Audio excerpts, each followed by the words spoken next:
नमस्कार। ये जो बैकग्राउंड में वीडियो आप देख रहे हैं, बी, सी, डी और E block old double storey Nirmalpuri Lajpat Nagar 4 New Delhi 24 की है। यहाँ कॉर्नर टेनेमेंट्स में ज़्यादातर 5 या 6 दुकानें बनी हुई हैं।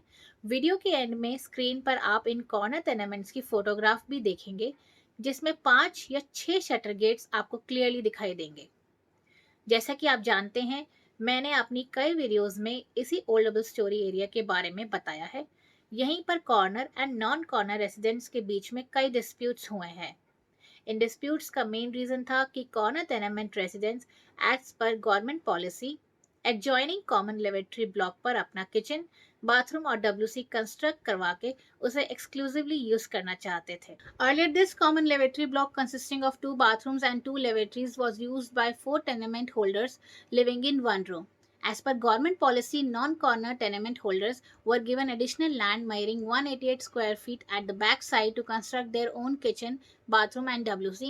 Similarly, corner tenements को भी approximate इतना ही एरिया दिया गया जिस पर वो लोग अपना किचन, बाथरूम और WC कंस्ट्रक्ट करवा सकें। इनको परमिट किया गया कि वो लेवेटरी ब्लॉक में 16.69 बाय 12.06 फीट तक कंस्ट्रक्शन करवा सकते हैं, यानी कि approximate area 188 square feet only.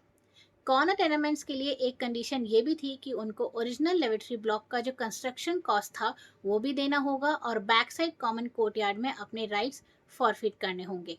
अब सिचुएशन ये हुई कि नॉन कॉर्नर टेनेमेंट्स ने बैक साइड एडिशनल लैंड पर अपना किचन, बाथरूम और डब्ल्यूसी कंस्ट्रक्ट करवा लिया, लेकिन कॉमन लेवेटरी ब्लॉक में अपने राइट्स गिव अप नहीं किए। सिविल कोर्ट में दोनों तरफ से केस डाले गए। कई केस तो ऑनरेबल दिल्ली हाई कोर्ट और सुप्रीम कोर्ट तक पहुंचे। कंसर्न अथॉरिटीज ने अपनी रिपोर्ट में ये कहा कि ओल्ड डबल स्टोरी एरिया में corner and non corner tenement holders दोनों ने ही फ्रंट एंड बैक साइड पर इलीगल एंक्रोचमेंट कर रखी है। ग्राउंड फ्लोर टेनेमेंट्स के लिए ये भी कहा कि एनक्रोचमेंट एरिया और ओरिजिनल टेनेमेंट्स को कमर्शियली मिसयूज किया जा रहा है। फ्रंट साइड एनक्रोचमेंट, जो कि करीबन 12 फीट है, को पूरी तरह से नॉन कंपाउंडेबल बताया क्योंकि वो पब्लिक लैंड पर है। ऐसा सीनियर ऑफिसर्स ने अपने एफिडेविट में कहा। इसलिए कंसर्न अथॉरिटीज ने कई नोटिस भी इन दुकानदारों के खिलाफ इशू करे। एज पर पॉलिसी, कॉर्नर टेनेमेंट्स को कॉमन लेवेटरी ब्लॉक में 16.69 फीट जगह दी गई थी किचन, बाथरूम और डब्ल्यूसी बनवाने के लिए, लेकिन उन्होंने इसी के कंटिन्यूएशन में करीबन 17 फुट जगह, जो कि सरकारी जमीन थी, और हथिया ली। और हद तो तब हो गई जब इन्होंने लेवेटरी ब्लॉक के फ्रंट साइड पर भी करीबन 12 फीट आगे तक की जमीन पर अपना कब्जा कर लिया। इस रेसिडेंशियल प्रेमाइसिस को पूरी तरह से कमर्शियल बना दिया गया। 17 फुट के इस पब्लिक लैंड एंक्रोचमेंट और 16.69 की परमिटेड एडिशनल लैंड के आगे, यानी 12 फीट आगे की तरफ एंक्रोचमेंट करके अपने शटर गेट लगा दिए। कोने पर भी जो जमीन बची थी वो भी हथिया ली और उसका भी कमर्शियल यूज करने लगे। हैरानी की बात यह है कि मेन कॉर्नर टेनेमेंट में भी बाथरूम, किचन और डब्ल्यूसी नहीं बनाया गया। जिस पर्पस के लिए additional land common lavatory block में दिया गया था वो तो गायब ही हो गया और कॉमन बैक साइड कोर्टयार्ड को यूरिनल्स में बदल दिया गया।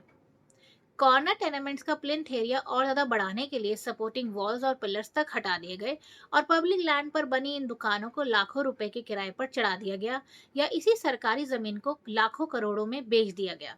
और ये सब सरकारी ऑफिसर्स के मिलीभगत से हुआ। पूरे ओल्ड डबल स्टोरी एरिया में इस समय कॉर्नर टेनेमेंट्स में 5 या 6 दुकानें बनी हुई हैं, जो कि पूरी तरह से इलीगल है। As the same contravene DMC act, building bylaws and master plan. Public land encroached area को ये दुकानदार, जो कि ज्यादातर टेनेंट्स है, कमर्शियली मिसयूज कर रहे हैं। This public land encroachment, besides being non-compoundable, is also not saved by the special provisions, and the same is mentioned in various affidavits of these senior officers. एक बात जरूर कहनी पड़ेगी कि इन करप्ट ऑफिसर्स ने अपनी नौकरी बचाने के लिए अब सप्लीमेंट्री लीज डीड एग्जीक्यूट करने से मना कर दिया है। इसका एक कारण ये भी हो सकता है, कल को यहाँ अगर कोई हादसा हो जाता है तो इन लोगों को अपनी नौकरी बचानी मुश्किल ना पड़ जाए।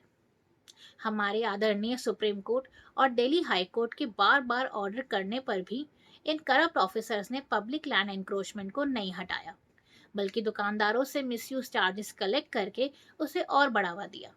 ये करप्ट ऑफिसर्स सड़क और फुटपाथ की एनक्रोचमेंट को भी नहीं रोक सके। CPWD और IIT दिल्ली ने जब इन टेनेमेंट्स की स्ट्रक्चरल सेफ्टी सर्टिफिकेट देने से मना कर दिया तो इन्हीं दुकानदारों को कहा गया कि वो इन टेनेमेंट्स का स्ट्रक्चरल सेफ्टी सर्टिफिकेट लेकर आए।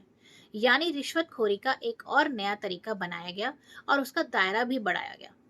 ऐसी कई report supreme court judicial record पर हैं, जहां पर इन ऑफिसर्स की करप्टनेस और इनकैपेबिलिटी को बहुत साफ शब्दों में लिखा गया है।